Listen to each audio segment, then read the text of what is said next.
જેની સાથે છેલ્લા 25થી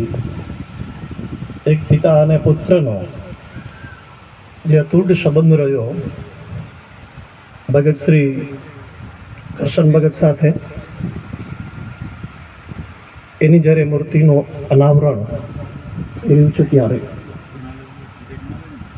दादा मैकरनी भाषा में ऊंचा तीचो आजे बड़े कठी समझता हूँ वो खबर है એટલે ચાંદો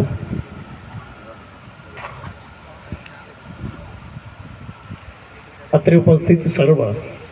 પરમ પૂજ્ય કબીર મંદિર શ્રી કૃષ્ણદાસ મહારાજ ચરણોમાં પ્રણામ. ગુર્જર કાર્યમન શ્રી દિલીપ રાજા, માં ચંદુમા